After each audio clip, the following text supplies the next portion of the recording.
Good evening. When I was first asked to introduce our guest this evening, they told me I had about 4 minutes max to intro her, and I thought, no problem, but what do you guys want me to do with the other 3 minutes and 45 seconds?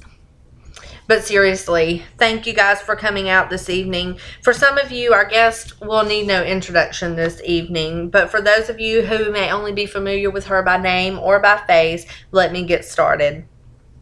I believe that everything in life has a season, from relationships to careers. That's why I'm never sad when a friendship may grow apart, because I just accept it as that season's end. Because I often know that a new season is about to begin. Our kids have been buddies since about first grade, and they're in fifth grade now. So you're looking at about 4 years that these guys have been good friends. She and I had small talked only through birthday parties and at school functions over the years.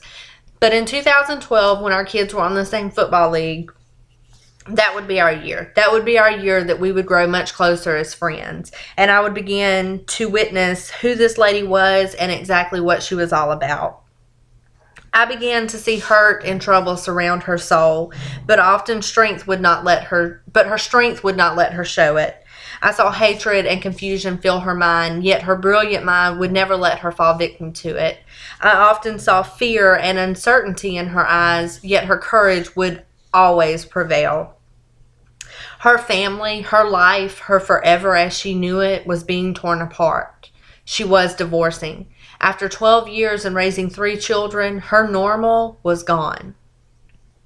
We sat in what we coined carpool therapy that year almost daily. She would come and sit in my car as we were waiting to pick the kids up, and we would cry and we would laugh that year. We kept Kleenex in business. And I began to witness this lady who was going through so much, still care so much about other people, still take the time out to ask me how I was in my day, or send me a text message just to say, hey, I hope you have a good day today. But I also watched grace pour from her heart.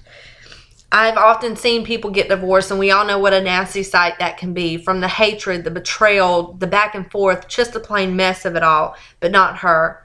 Not her at all. She prayed, she cried, but she never once spoke ill of that man.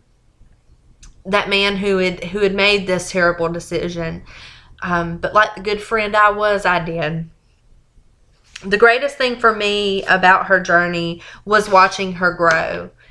Watching her transform was just truly a blessing for me. She had this strength, this brilliancy, this courage, and this grace the entire time, her whole life for that matter. And to witness it was just beautiful.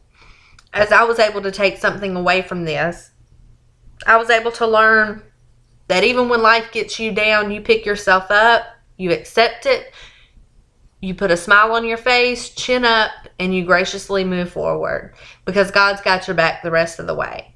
So without further introduction, the guest of honor this evening is my good friend, Cherie Prater. Cherie, enjoy your evening.